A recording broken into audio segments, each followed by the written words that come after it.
Okay, well, good morning, good afternoon, and good evening, everybody. Thank you for joining us wherever you are on the planet these days. We have a true international session for the next few minutes. I had the great pleasure of presenting virtually, of course, the CEO of the Year award at the World Communication Awards recently. And I'm joined today by the winner of that accolade, David Tudehope, CEO of the Macquarie Telecom Group. So that we can find out a little bit more about Macquarie and in particular a little bit more about David himself. So welcome, David, and thanks very much for joining us. Thank you, Cormac. So let's kick off with you set up Macquarie Group about 28 years ago, I think. What motivated you to do that, and was it actually what you thought it would be? Yeah, look, it was. We started the hard way back in as a, I guess what's now called a tech startup, and it was a handful of people, and we had big dreams, very little resources, and we were competing with a large government monopolist that was in the process of being deregulated. So it was it was pretty challenging. It was sort of, but what it did teach us was the importance of customers, the importance of being frugal with our expenditure, and the importance of hiring the right people. So really, the basics of business were we learned from a very, very beginning. And one of the principles at Macquarie has always been to serve markets that are underserved and overcharged, I think, in your opinion. How has this approach sort of helped the company get from the startup phase into the large organization that it is today? Yeah, look, it's been really the heart of who we are. Our company purpose, our why we exist, is to make a difference in markets that are underserved and overcharged, and it's kind of been the compass in which we've run our business. We've looked for those sort of markets. We've found them in telecom and elsewhere, and it means also the way we approach business is quite different, particularly in our sector. But it's it's been our compass through the last 28 years. And alongside that, there's been a huge emphasis. You can see it wherever you look at your company on customer experience. Net Promoter Score is one of your sort of KPIs, etc. Do you see a strong link between that kind of focus and the financial performance and valuation of your business? Yeah, we do. For us, customer experience has been the heart of our business, and then of course, as almost everyone knows these days, Fred Reichelt created the Net Promoter Score research and the model that appeared in that famous Harvard Business Review article all those years ago. We adopted it a couple of years later, and it's been the one measure that matters in our business. And there's the power of one single number is extraordinary in terms of focusing the organisation, having one truth, and with that, we've been able to adapt the business, adapt what we do, how we sell it. And it's really kind of enabled us to sort of fine-tune the business on a real-time basis. It's frankly transformed our business. And if I had one regret, my only regret really is I didn't adopt it. When I first read the article, it did take me a few years before I adopted it, but thankfully about a decade ago I started that journey. Excellent. Now, we couldn't have a conversation these days without mentioning COVID. I mean, this year, COVID has changed the way we work and think and operate, not just in the office and commercial environment, but at home and friends and family. And it's touched us all in many, many different ways. How do you think that's affected life in Australia, business and work in Australia, your company, customers, the whole environment in 2020? Yeah, look, in Australia, it's like the rest of the world. It's probably accelerated trends that were always there. First of all, it's meant that, of course, people are working from home, and telecoms has been more important than ever. Reliability is critical. We're in the business to business market, so for us, it's about our customers, staff working from home, and without the immediacy of the IT help desk they have in the office, they really are dependent upon telecoms like never before. And customer experience now becomes much more personal. It's not just about the IT department. It's actually about you, your home, and you're trying to reach out to a customer, to a co-worker, and the telecom services are not working, or they're glitchy, or the videos aren't clear, or you can't hear them. And the pain that comes with that we've found it's just accentuated the customer experience issue, and it's now more vivid than ever. In a way, maybe in the office it was somewhat obscured by so many other moving pieces. So we've felt this really accentuated the customer experience. That's been one of the most dramatic impacts of COVID. The other part, of course, is that customers are moving to the cloud even faster than they were before. It's really accelerated those trends. And for many of the IT managers that would of course agree with you that the future is cloud or the future is IP telephony, or suddenly now it's like the idea of hosting their own IP telephony unit on site, or the idea of hosting their own data center and servers on site suddenly is no longer attractive, and third-party data centers and cloud is the future. So we've just seen that trend accelerate extraordinarily, and COVID has no doubt brought the future forward. Just expanding on that a little bit, one of the concerns we've seen over here, certainly in my territory here in the UK or in Ireland, or even in the wider European space, is I totally agree with you. The telecoms industry, the technology industry has adapted and moved very quickly to this and enabled the rest of the world. I mean, I dread to think what this situation would have been like less than 20 years ago, for us to operate like we do today. But one of my concerns, and very interested in your opinion, is that everyone then thinks from a telecoms, digitization, network infrastructure point of view, we're all good. And all the investment and focus in recovering needs to go into other things. Now, clearly, it does need to go into health services and rebuilding of jobs, for example, and so on. But is there a danger that we might, particularly at a government level, take our eye off the ball of investing in this digital infrastructure, continuing to make it better, faster, and more ubiquitous than it is today? Look, I think there's always that chance. I think these days, though, that the ordinary citizen is so tuned in to what can be done digitally. They have such incredibly good experiences with their social media apps, with the apps they use just to live life, means that they now really expect a lot from the government in terms of what can be done. They also expect a lot from corporate customers as well. I mean, the idea that, that a corporate, you've got to ring up to get something done is the only means to do it, or the fact that the website is clunky and difficult to use. I mean, these are no longer things that customers will accept in the same way they might have even 5 years ago. So I think all that translates to an environment where with expectations higher and where there's switching risks in the case of business, or in the case of government land, there's a risk that government, of complaints, I think that will always, feed into a level of investment now that we wouldn't have had some years ago. Now, much has been said about the national broadband network in Australia. Now that you're sort of, I think, less than 12 months from completing the rollout of this, do you believe NBN will deliver on those promises and expectations that it created? Yeah, the National Broadband Network, these days called the NBN, had a long journey to this point.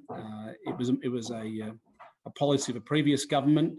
The government changed. There were some lost years as they sort of reviewed that net program. But wind forward to today, the NBN network, to the great credit of the team leading the NBN, which is a government-owned enterprise, to their great credit, is 12 months from completion.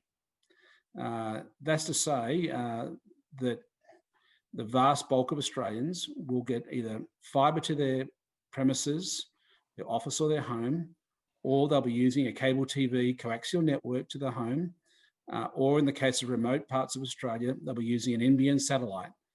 And the broadband they're accessing is, quite typically 10 times the broadband they would have previously. Sometimes it can be even more, up to 100 times for a slight premium.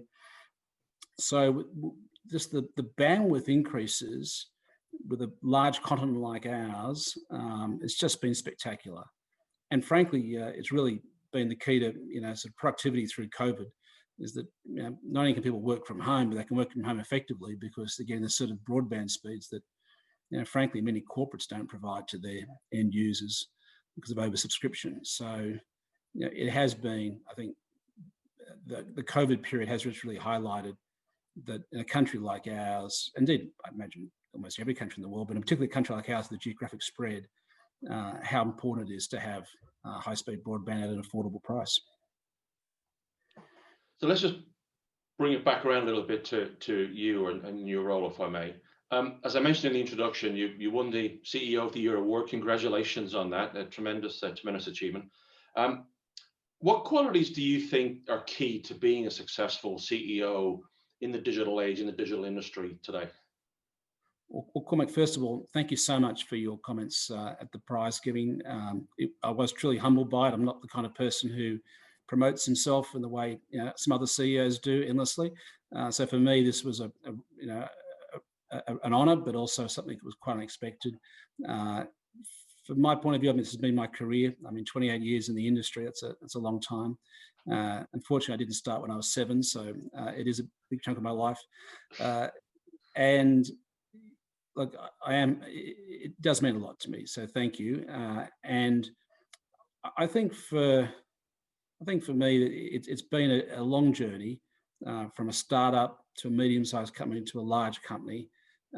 It's been a journey where we've just really focused on becoming very good at the customer experience and being trying to be the very best at that. And we really did it from the very beginning. Set ourselves to be.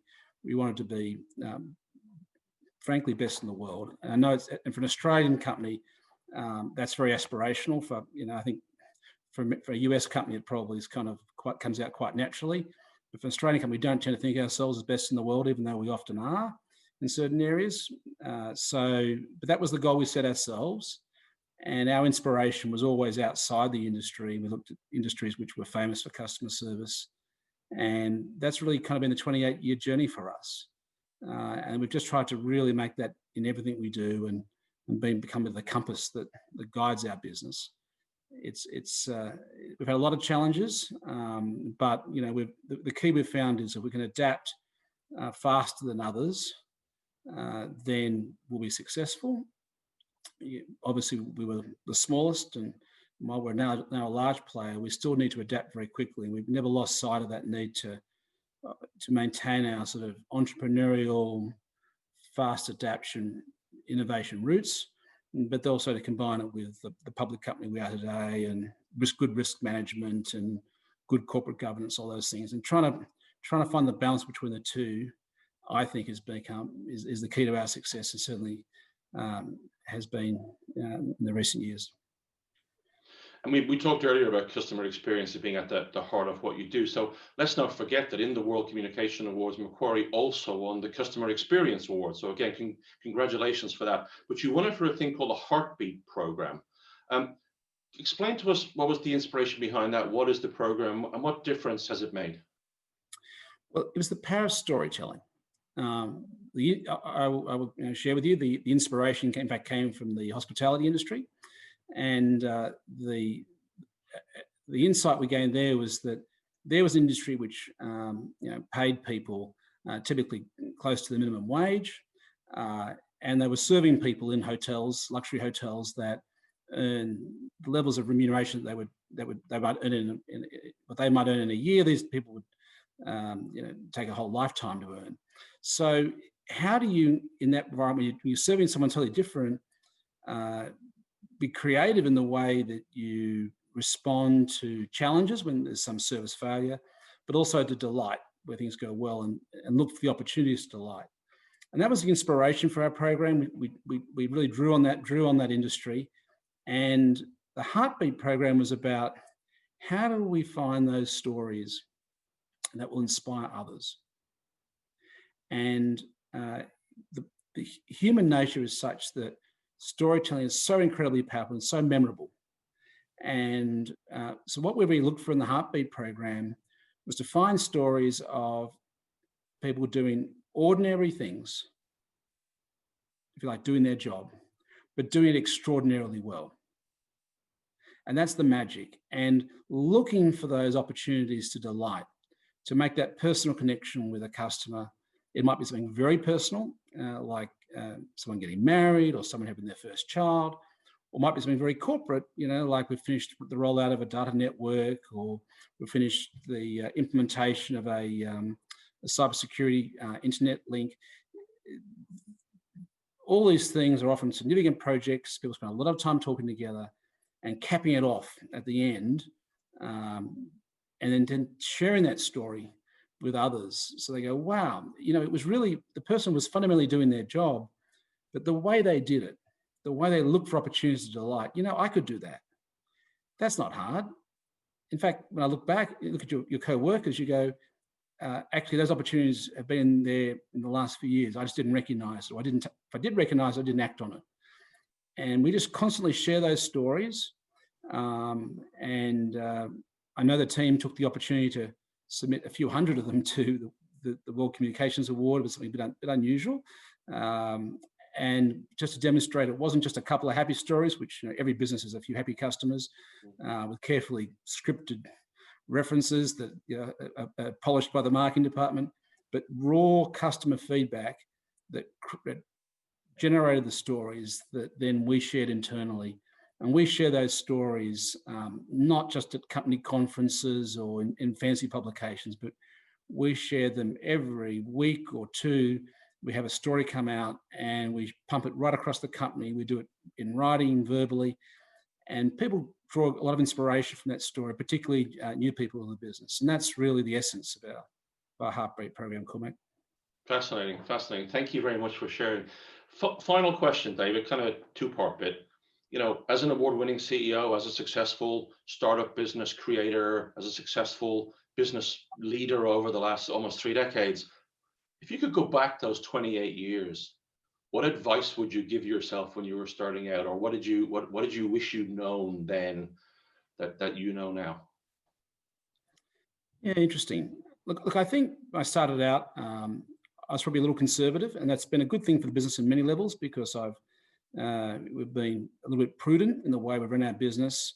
But I think probably early on, I might have taken even more chances than I did. I mean, clearly we're entrepreneurial. We wouldn't be here if we weren't. But our entrepreneurialism was probably always anchored in a level of financial prudence around credit management, around cost management, and I think probably in hindsight one could have probably taken more risks.